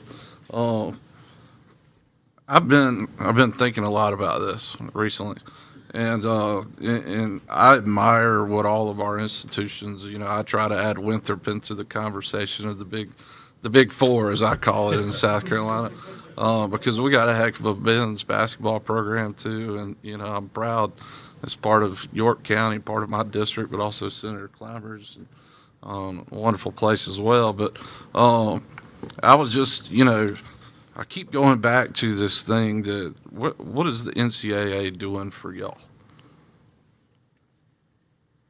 Fighting a lot of battles right now. Who are they fighting them with? Eligibility lawsuits. You've seen those. Those have made the headlines lately that we have a difficult time. Mr. Donati, could you speak a little bit closer? Yeah, sorry. Yeah, that's okay. We Thank have you. is that better? Sorry. We've had a tough road making and enforcing our own rules as it relates to the NCAA, and there's a lot of reasons for that. Most recently, the ones that have made the headlines are the eligibilities. You've seen eligibility issues. You've seen student athletes come back for a 5th, 6th, 7th year, which people going from professional back to collegiate. Yeah, exactly. Sports, things like that. Exactly. Well, let me ask you more specifically. Is there a membership payment that y'all pay into the NCAA, or how does that contractual relationship actually and practically work? And for Mr. Neff or anybody. Yeah, I'll happy to opine. We at Clemson, we are generally a net receiver of revenue from the NCAA, primarily driven by the NCAA's main revenue driver, which is the men's and women's NCAA basketball tournament. So we do receive net contributions from the NCAA for our participation in that tournament, so to speak. There are transactional fees and I think membership fees, et cetera. Quite frankly, also as part of the House settlement, The actual settlement terms of that case were supported primarily directly from the NCAA, and therefore they have reduced what they contribute to member schools in order to afford that settlement payment, so to speak. So it is a membership organization. We receive financial benefit from such, also organizational and governance benefit as such. However, it is certainly a period of time where that governance authority is in question on many different fronts. And so just as we were sitting here today, I went to the NCAA's website, right? And I went to their mission and priorities, and and the very first priority that they list is to coordinate and deliver safe, fair, and inclusive competition directly and by association members. I don't think we have we don't have an air of fairness going on in collegiate sports today, do we? Well, you don't have, that was rhetorical, I guess you said. Yeah, don't put There was a long anybody pause there, Yeah. Senator No, Stubbs. yeah, Yes. So, but to be quite honest with you, I mean, you're coming to the legislature and asking for a carve out of something that is, near and dear to most citizens, and that's the fact that public information is public information. And you're asking us to make a carve out, but at the same time, your organization, the NCAA, what are they doing to make sure that the rules are the same for y'all, the guys in Georgia, the guys in California, everyone? Because it's especially the guys at all. And so I guess that's where some of my kind of anger is that we're spending hours and hours about talking about this carve out, and we all love the universities here. Our families, friends, some of us went to schools here in the state of South Carolina. I was both a senator and a Bearcat at Lander University. And so we all want everybody to have the same competitive advantages and, competitive edge or whatnot. But at the same time, I'm all about self-help, right? I'm more than willing to give a shirt off my back for somebody that's trying hard. And so I guess asking you gentlemen on that side of the room, what are y'all requiring of the NCAA to enforce the rules, the fairness, the equity, the things that everybody plays with the same guidelines, the same set of rules, the same, because it's not fair to ask us to give you a carve out and an exception when they should be doing their job in the first place. So that might be rhetorical, but that's my position on this particular item. And it has nothing to do with the fact that I adore all the universities and all the kids that come to school here and all the people that choose to live, worship, do all these things here in South Carolina, a lot of which start their first real interaction with this state is at one of y'all's wonderful universities. But I do think that has to be pointed out at some point in time. So, thank you. Thank you, Senator from Chester. Senator from Greenville, Senator Turner. Thank you, Mr. Chairman. And this may be more of a statement than a question, but a couple of summers ago, a few of us were in Dallas for a conference, and we went to the Dallas Cowboys training facility. And we did a tour, got into the training room or into the team meeting room, and they had all the key words around persistence, discipline, and then they had humility.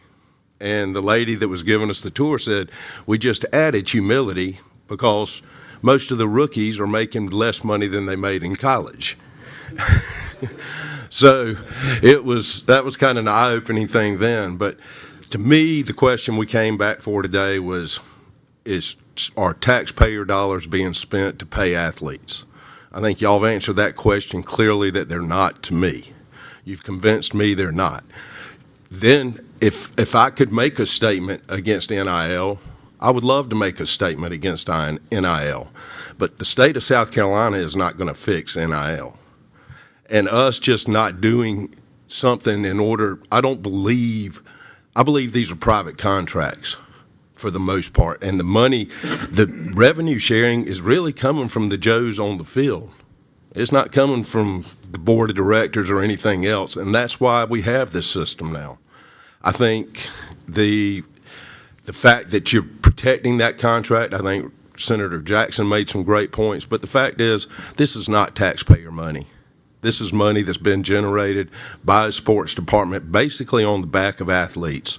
And this is sharing that money back with them, along with what's being paid out of the collectives. And I appreciate what y'all are doing. I know it's a new world you're living in, changed dramatically over the last few years, but appreciate what all y'all do. Thank you. Senator from Aiken, Senator Young. Thank you, Mr. Chairman. I want to echo the senator from Greenville, Senator Turner, with what he just said about that. I think every single senator last week in the floor debate expressed, those that spoke expressed discontent with the current state of college athletics and frustration with having to deal with this issue again. But it's absolutely imperative that members of the General Assembly and the public understand that the South Carolina General Assembly is not going to fix the NIL revenue sharing issue as it applies to college athletics. Is that fair to say? And we need a federal solution, whether it either comes from or a national solution, whether it comes from either the federal government or the NCAA. Is that right? Yes, sir. And I want to just cover a few things that were brought up today.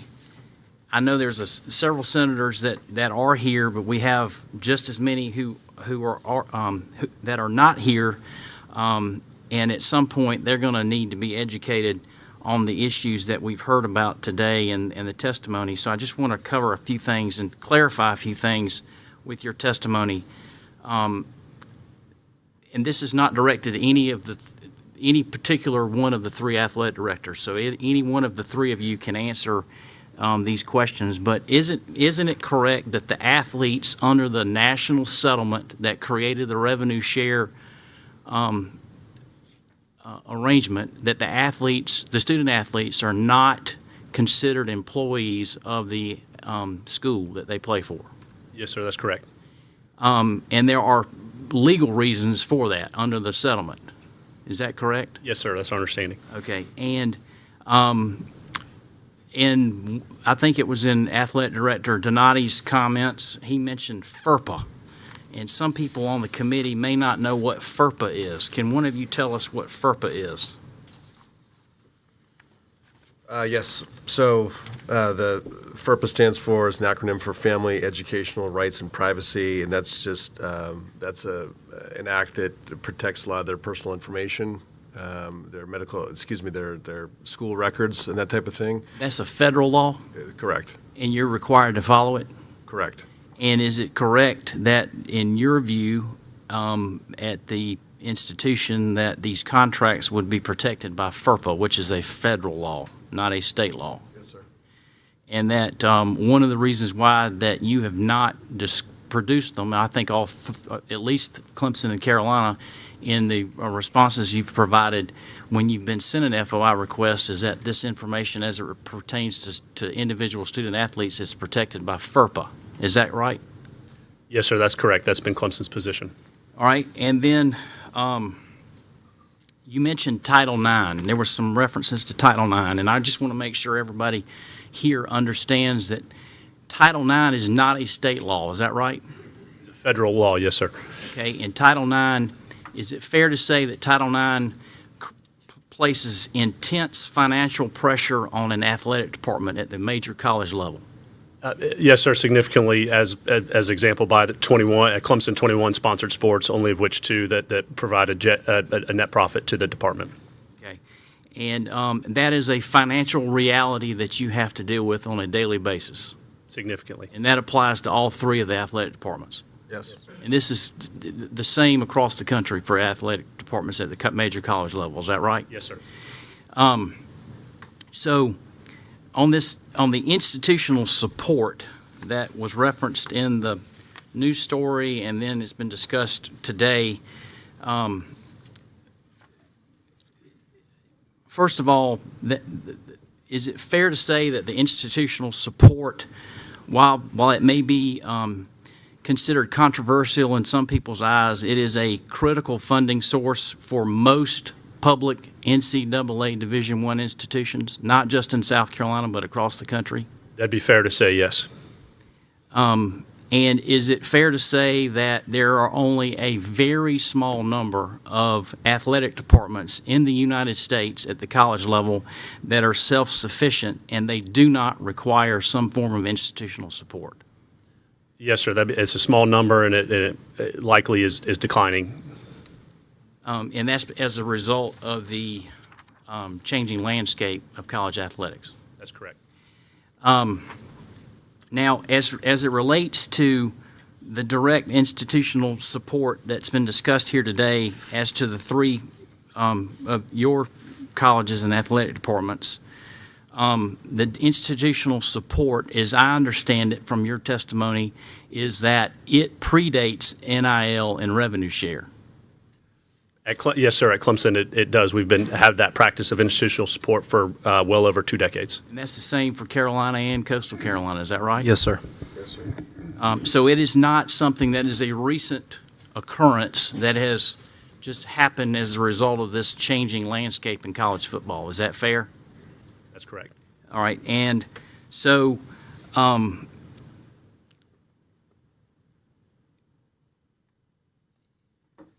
it's been stated, I just want to make sure we're clear for the record, is it sounds from the testimony that no state appropriated dollars have been used or are being used to pay NIL compensation to athletes. Is that correct? Correct. Nor will be used. Yes, sir. That is correct. All right. And also that no state appropriated dollars are being used to pay revenue share to student athletes. Is that correct? Correct. Nor will be used.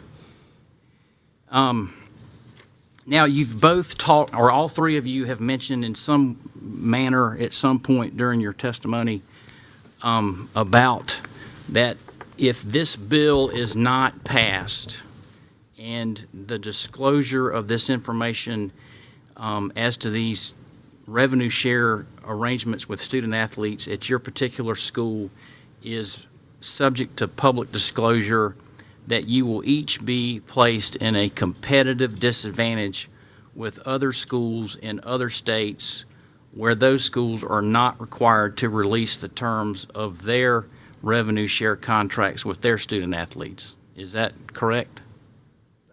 That's our position. Yes, sir. All right, so the bill, H4902, which is on the Senate calendar in third reading, it would expand to revenue share contracts the same protection that exists in current law, current South Carolina law, that applies to NIL payment arrangements with student athletes. Is that right?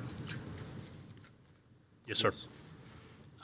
So all we would be doing with this bill, if we pass it and the governor signs it or either lets it become law without his signature, or if he vetoes it and we override the veto, if this becomes law, we would be simply applying the same state policy to revenue share payments that we already have in the law as it relates to NIL payments. Is that right?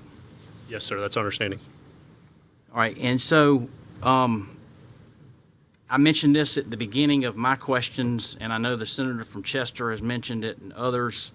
There is intense anger and frustration with having to deal with this issue and having to balance the interest and the equities as it relates to the public transparency and also the interest of the university athletic departments and the major college programs.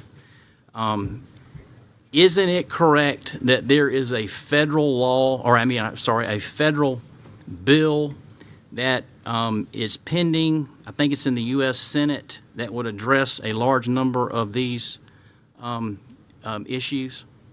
There are certainly, yes, sir, there's certainly plenty of activity at the federal level on both the House and Senate side that has various effect or relation to the college athletics landscape and perhaps some of the House case implementation.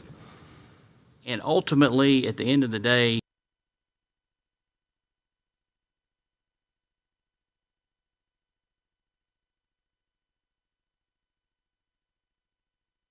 fair? Yes, sir. That would help establish the competitive equity and understanding of operations in college athletics. Thank you very much.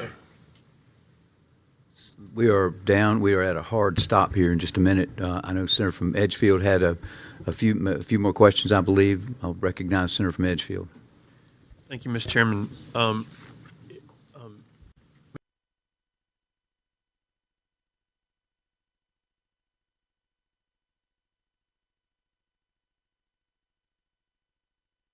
If the NCAA comes to an agreement on that issue such that the amount of revenue sharing by sport is required to be disclosed, would you support the repeal of this provision that prohibits that disclosure now? I certainly think if that's the national framework and all other Division I schools would be required to report as such, we'd be certainly eager and willing to do so. Because at that point, we would be an outlier, I guess, if we've got a lot, right? Okay.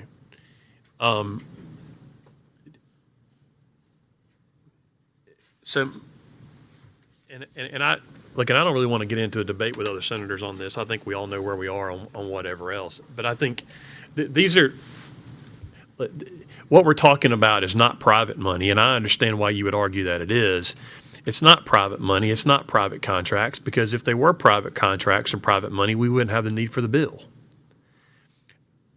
And while I appreciate the legal argument as to FERPA, if FERPA overruled state law, we wouldn't have a need for the bill, because FERPA would overrule, right? So I think there are certainly questions at the university level, and I'm not asking for admissions on this point, but there are certainly questions that these are not private dollars, despite the arguments to the contrary. There are certainly concerns that FERPA does not overrule, despite arguments to the contrary, or else we wouldn't have had the bill in front of us. But to the Senator from Aiken's point about trying to bring this in line with what state law is on NIL, there's a statute that prohibits the use of appropriated funds for the universities to make NIL payments. There is not a statute that prohibits the universities from using appropriated funds to make revenue sharing payments or to make payments directly to athletes for their performance. It only applies to name, image, and likeness. There is not a statute that prohibits the universities from using tuition-derived dollars to pay, well, NIL or revenue sharing or any type of performance payments to the individuals. And I appreciate, and I have no reason at all to disbelieve what any of the three of you have told us about that's not what we're going to do, but the three of you are not always going to be in those positions. The people who currently occupy the boards of trustees are not always going to be in those positions. Who knows what types of competitive pressures are going to come going forward, and who knows what your fundraising abilities are going to be going forward, because this is certainly, the whole NIL transfer portal revenue sharing has put a damper on your ability, I would think, from many fan bases to raise money, because we don't like it. And so this is, I think we are talking about something different than what we've done before in that regard. And despite your assertions, and again, I have no reason at all to disbelieve any of you, the fact that there is no, that I can find, statutory prohibition on universities using state appropriated funds or tuition-derived funds, or frankly, any student fees for this purpose is troubling to me, especially in the environment that there are many families who are struggling to send their children to any of these universities. And I think that's a big part of this whole conversation, and I think y'all understand that, right? I mean, a big part of this conversation, what's getting a lot of attention from the outside into here, now part of it is the press, and the press wants to know what's going on, and that's fair. They need to know those things. I don't dispute that.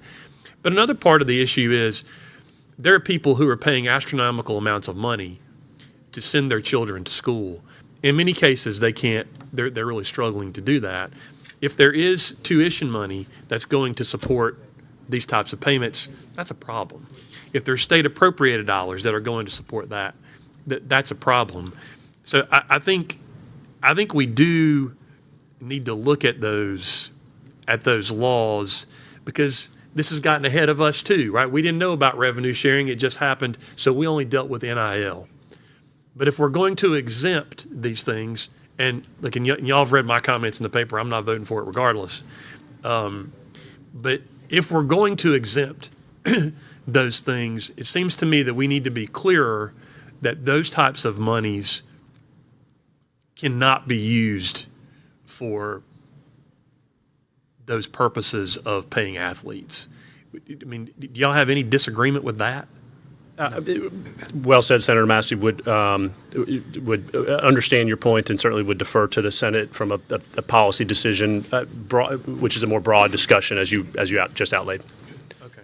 All right. And then I know we got to go, but I want to make this point too. This whole thing is a disaster, and I know y'all recognize that, whether it be with NIL or revenue sharing and the transfer portal, which we have not talked about. It's not really germane to what we're dealing with, but it's like basically free agency with no contracts, and I don't like any of it. I will say, however, and Mr. Miller, I'm going to exclude Coastal from this conversation just because you really haven't been part of it, at least not that I've seen yet. I really appreciate. This is mostly about football. It's not exclusively about football, but it's a lot about football. I really appreciate the cultures that Coach Beamer and Coach Swinney have built. And I understand that they've taken a lot of criticism, Coach Swinney in particular, about being behind the times and participating in a lot of this stuff. And I can only imagine the conversations that were had behind the scenes before Coach Swinney decided to go public about Ole Miss, that there were probably intense conversations, and Mr. Neff, I'm sure you were involved in every one of those. I appreciate him doing it, and I appreciate Coach Beamer having his back when asked about it from the press. Those coaches in particular have a voice that is larger and is heard, in it's going to be heard more than many other coaches. Fair, unfair, that's the reality. It's going to take them doing more of this, I think, in order to address a lot of these problems. And I look, Shane Beamer, Dabo Swinney, they don't know who I am. Or maybe they do because of some of this. I don't know. I hope they don't watch. I hope they got other things to do. But I appreciate what they've done on that. I hope that they will continue with that. I appreciate comments that Coach Nick Saban has made in this regard. And look, and let me say this, I'd pull for Russia over Alabama. All right. And I would pull for Alabama over Ohio State. But I do think that the experience that is there is very informative. And so I appreciate what those coaches have done, not to the exclusion of any other coaches. I don't mean that at all. But I appreciate what they've done. And I know that had to be some real intense conversations behind the scenes before that press conference was held. I think he made the right decision. I think you made the right decision. And I hope that will be pursued and there will be more light such that this whole thing can be addressed in a better way than what we're having to deal with it here. Thank you, Mr. Chairman. Thank you, Senator from Edgefield. We have hit a hard stop.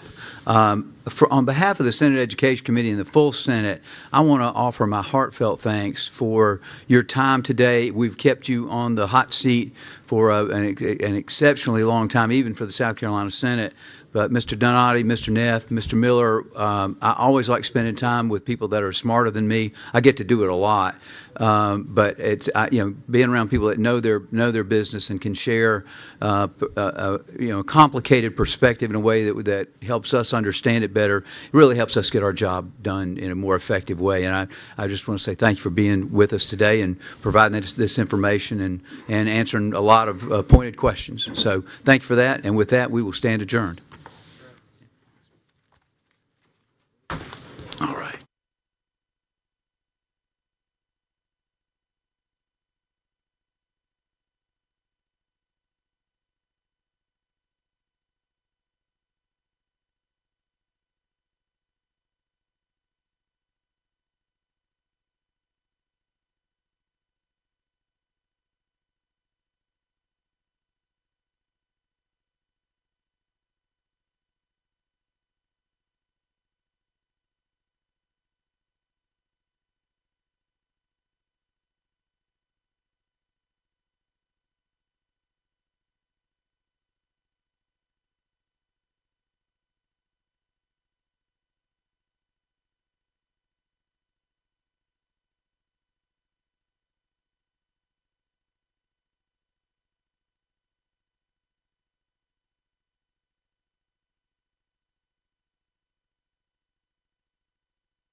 I want to welcome our special guests who are all the three wise men from USC, Clemson, and Coastal, Jeremiah Donati, Graham Neff, and Chance Miller, respectively, from those three of our finest institutions of higher learning in South Carolina.